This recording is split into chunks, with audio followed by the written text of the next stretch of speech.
Assalamualaikum warahmatullahi wabarakatuh. Sebelumnya izin memperkenalkan diri, nama saya Andika Azimul Fikri dengan NIM 210501253110108. Jadi pada video ini saya akan buat presentasi mengenai analisis praktikum pesawat Atwood dengan kode praktikum M6 dan pengaplikasiannya dalam bidang teknik mesin. Topik pembahasan pada presentasi ini ada dua secara keseluruhan, yaitu yang pertama adalah kode praktikum M6 itu sendiri, di mana saya akan membahas mengenai pengertian pesawat Atwood, kemudian besaran-besaran yang dicari, kemudian langkah-langkah percobaan, alat-alat dan bahan yang digunakan, kemudian proses fisiknya, hingga faktor-faktor yang mempengaruhi hasil praktikum. Kemudian yang kedua adalah aplikasinya pada bidang teknik mesin. Jadi di sini saya akan menganalisis dua teknologi yang dimana menggunakan prinsip yang sama seperti pesawat Atwood. Jadi apa itu pesawat Atwood? Pesawat Atwood itu adalah eksperimen yang digunakan untuk mempelajari hukum-hukum gerak Newton, khususnya hubungan antara gaya, massa, dan percepatan, serta tegangan tali. Nah, alat ini ditemukan oleh seorang ilmuwan bernama George Atwood pada tahun 1784 sebagai media untuk membuktikan teori gerak secara eksperimen. Nah, tujuannya itu ada tiga. Yang pertama adalah menentukan atau memahami konsep GLB, yang kedua memahami konsep GLBB, dan yang terakhir adalah menentukan percepatan gravitasi bumi.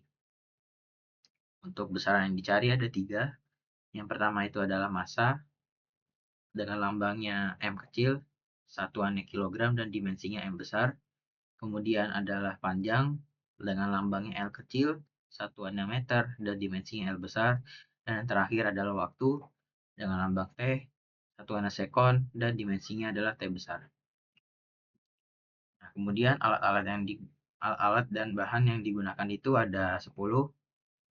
Yang pertama itu adalah massanya itu sendiri, di mana ini berfungsi untuk menentukan arah gerak serta menentukan percepatan sistem. Kemudian yang kedua itu adalah beban ekstranya, di mana ini berfungsi sebagai pembantu dalam menentukan arah gerak serta memeriksa percepatan sistem. Kemudian yang ketiga itu adalah tali. Tali ini berfungsi untuk menghubungkan massa 1 dengan massa 2 dan juga katrol. Kemudian yang keempat adalah katrolnya itu sendiri. Ini berfungsi sebagai penentu arah gaya. Kemudian yang kelima itu adalah tiang berskala. Ini berfungsi sebagai penanda ketinggian dalam sistem. Jadi bisa untuk mengukur variasi-variasi jarak antar ketinggian sesuai dengan data yang dibutuhkan. Kemudian yang keenam itu adalah pencatat waktu. Ini itu berfungsi untuk mencatat waktu dari gerbang cahaya. Nah, nomor 7 itu adalah gerbang cahayanya. Gerbang cahaya di sini berfungsi itu untuk sebagai batas hitung waktu jatuhnya benda. Nah, di sini ada dua gerbang cahaya, di mana pada rangkaian ini merupakan percobaan GLBB. Namun pada percobaan GLB, gerbang cahayanya hanya satu yang digunakan. Kemudian yang ke-8 itu adalah tumpuan untuk menahan beban 2 sebelum dilepas. Kemudian yang ke-9 itu merupakan tumpuan akhir dari beban 2 agar suatu sistem dapat selesai. Kemudian yang ke-10 yang terakhir itu adalah penahan beban 1, di mana ini berfungsi sebagai lepas beban saat sebuah sistem akan dijalankan. Kemudian dasar teorinya di sini menggunakan hukum Newton kedua, yaitu sigma F sama dengan M kali A, di mana T1 dikurang W1. Kenapa usaha dari massa 1 itu minus? Dikarenakan massa M1 itu lebih kecil dibandingkan massa M2. Sehingga dia akan naik ke atas dan itu membuat arah geraknya berlawanan dengan gravitasi. Sehingga dibuat minus. Kemudian W1 kita substitusikan dengan M dikali G, sehingga pindah ruas T1 tegangan 1 sama dengan MA ditambah MG. Kemudian untuk beban 2, sama kita menggunakan hukum kedua Newton, di mana karena beban 2 ini lebih besar dari massa 1, maka arah geraknya akan searah dengan gravitasi. Oleh karena itu dia akan positif. Maka W2 dikurang T2 sama dengan M kali A. W2 kita substitusikan dengan massa 2 dikali gravitasi. Kemudian pindah ruas T2 sama dengan Mg dikurang Ma. Kemudian karena tegangan tali 1 dengan tegangan tali 2 itu sama, maka bisa kita substitusikan M1 A ditambah M1G sama dengan M2G dikurang M2A. Kemudian diperoleh hasil untuk percepatannya M2 dikurang M1 dibagi M1 ditambah M2 dikali G. Dan untuk rumus gravitasinya, M1 ditambah M2 dikali A dibagi M2 dikurang M1. Kemudian langkah kerjanya, di sini ada dua rangkaian, yaitu yang pertama saya akan menjelaskan percobaan GLB. Nah, yang pertama ini adalah mengatur posisi massa M2 pada ketinggian tertentu dan meletakkan sebuah tumpuan di bawahnya. Kemudian yang kedua, menambahkan beban ekstra pada massa 2. Kemudian yang ketiga, mengatur jarak gerbang cahaya pertama dengan gerbang cahaya yang kedua. Kemudian yang keempat, mengatur pencatat waktu itu pada function timing 2. Kemudian lepas penahan pada beban 1 dan catat waktu tempuhnya. Dan yang terakhir, mengulangi percobaan dengan melakukan variasi jarak antar gerbang cahaya. Jadi misal pada percobaan pertama, jarak antar gerbang cahaya adalah 10 cm. Kemudian pada percobaan kedua 15 cm dan seterusnya, sesuai dengan arahan dari asisten praktikum. Kemudian yang selanjutnya adalah langkah kerja dari percobaan GLBB. Nah, percobaan GLBB dengan percobaan GLB ini perbedaannya ada pada posisi massa M2-nya. Jadi pada tadi itu M2-nya diletakkan di atas tumpuan, maka untuk GLBB M2-nya ini diletakkan di atas gerbang cahayanya. Kemudian untuk langkah selanjutnya sama, mulai dari menambahkan beban ekstra, kemudian mengatur jarak gerbang cahaya pertama dengan gerbang kedua, jadwal waktu pada function timing 2, melepaskan penahan pada beban 1, dan melakukan variasi yang sama, sesuai arahan dari asisten praktikum. Jadi yang berbeda hanyalah pada massa 2-nya. Pada percobaan GLB, massa M2-nya diletakkan di atas tumpuan, sedangkan pada GLBB massa M2-nya diletakkan di atas gerbang cahaya 1. Kemudian untuk proses fisiknya, pada gambar pertama ini, pada kondisi awal, kedua massa yaitu M1, M2 itu kan dihubungkan oleh sebuah tali yang melewati sebuah katrol. Nah, sistem itu masih ditahan oleh penahan beban 1, sehingga kedua massa ini belum bergerak seperti yang dilihat pada gambar 1. Nah, sehingga resultan gayanya masih 0 karena percepatannya juga masih 0. Kemudian pada saat sistem mulai dilepas, kita lihat pada gambar 2.1, setelah penahannya itu dilepas, massa M2 karena memiliki massa yang lebih berat, massa yang lebih besar, dia juga otomatis memiliki gaya berat yang lebih besar dibandingkan massa M1. Akibatnya muncul resultan gaya yang arahnya itu menuju massa yang lebih berat. Dalam di sini berarti massa M2 arah kerjanya, gayanya menuju massa M2. Nah, kemudian pada saat sistem sedang berjalan, kita lihat pada gambar 2.2, mengapa itu bisa bergerak seperti itu? Karena pergerakan ini itu sesuai dengan hukum kedua Newton yang dibahas pada dasar teori, di mana menyatakan bahwa resultan gayanya itu sama dengan massa dikali percepatan. Dan karena resultan gayanya itu tidak nol, maka sistem memperoleh percepatan.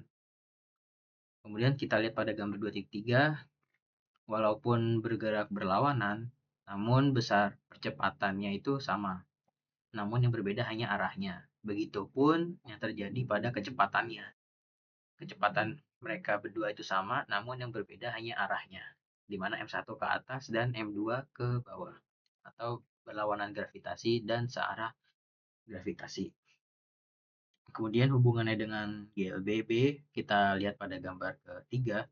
Karena selama bergerak itu sistem mempunyai percepatan yang konstan, maka gerak yang terjadi adalah gerak GLBB, seperti dasar teori yang tadi sudah saya jelaskan.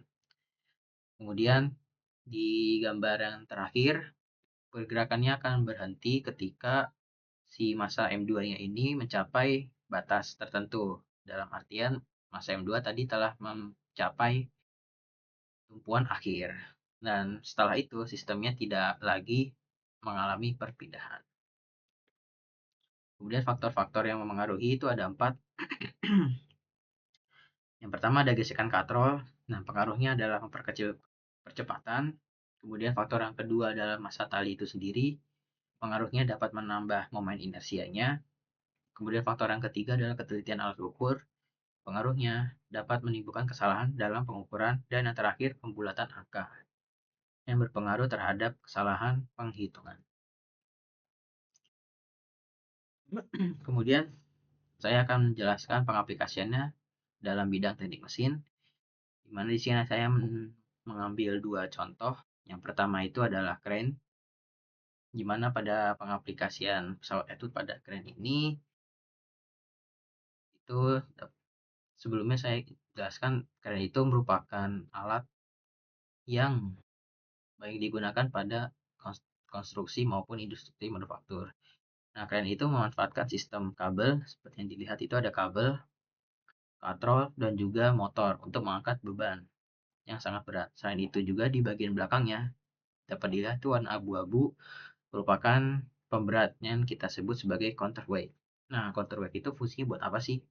Counterweight itu fungsinya adalah untuk menghasilkan momen yang berlawanan dengan momen akibat beban. Sehingga pada saat kren mengangkat suatu beban dari bawah, kren tidak terbalik atau terguling saat mengangkat suatu beban. Nah, jika dikaitkan dengan praktikum pesawat Atwood, beban yang diangkat itu dapat dianalogikan sebagai massa 1 dan juga counterweight sebagai massa 2. Nah, perbedaan ini memengaruhi gaya yang harus dihasilkan oleh motor. Semakin baik keseimbangan antara beban dan juga counterweight, semakin kecil juga gaya yang harus diberikan oleh motor dalam mengangkat beban itu sendiri. Sehingga proses pengangkatan itu akan lebih stabil, lebih efisien, dan juga lebih safety tentunya. Oleh karena itu, walaupun konstruksi kren itu jauh lebih kompleks, namun prinsipnya tetap menggunakan prinsip dasar dari pesawat Atwood, yaitu tadi seperti yang di paling awal, konsepnya itu mengenai keseimbangan antara massa, gaya, dan juga percepatan yang digunakan. Kemudian pengaplikasian yang kedua yaitu pada elevator atau lift. Jadi walaupun elevator itu menggunakan motor listrik ya sebagai penggerak untuk mengangkat kabin lift atau menurunkan kabin lift, namun tetap memiliki kemiripan dengan pesawat Atwood. Di sini kita lihat terdapat dua komponen utama ya, yaitu kabin liftnya itu sendiri warna putih dan juga terdapat counterweight. Di sini ada keterangannya counterweight buffer, counterweight rail gitu-gitu. Nah, pada keduanya ini dihubungkan oleh sebuah katrol atau mungkin bisa disebut shift. Nah, counterweight ini biasanya memiliki massa yang mendekati massa kabin kosong ditambah sebagian kapasitas penumpang. Maka dari itu biasanya setiap lift mempunyai maksimal penumpang karena untuk menyesuaikan dengan berat si counterweight-nya itu sendiri. Nah, proses fisiknya ketika liftnya itu bergerak naik, motornya itu tidak perlu mengangkat seluruh berat. karena sebagian besar sudah diimbangin oleh counterweight. Namun sebaliknya, ketika turun, counterweight itu membantu mengendalikan gerakan sehingga tetap stabil. Nah, jika dianalogikan dengan praktikum pesawat Atwood, cabin lift itu dapat dianggap sebagai massa 1 dan counterweight massa 2, di mana selisih massa antara keduanya ini eh, menentukan besar gaya yang harus diberikan oleh motor listrik dalam mengangkat atau menurunkan beban. Nah, oleh karena itu prinsip pesawat Atwood ini dimanfaatkan untuk meningkatkan efisiensi energi, kemudian mengurangi beban kerja motor, memperhalus gerakan elevator, dan juga tentunya meningkatkan safety dan juga umur pakai komponen. Nah, tentunya dengan melihat kedua contoh tadi dapat dilihat bahwa pesawat Atwood itu bukan hanya digunakan sebagai alat praktikum di laboratorium fisika, namun prinsip dasarnya mengenai hubungan antara percepatan, massa, dan gaya itu ternyata sudah baik diterapkan dalam berbagai sistem teknologi modern. Yang contohnya tadi seperti kren dan juga elevator. Nah, besar harapannya dengan memahami prinsip tersebut, seorang insinyur itu dapat merancang sebuah sistem yang efisien, stabil, dan juga tentunya aman. Mungkin itu saja yang dapat saya sampaikan. Saya Andika Azimul Fikri pamit. Wabillahi taufiq wal hidayah. Wassalamualaikum warahmatullahi wabarakatuh.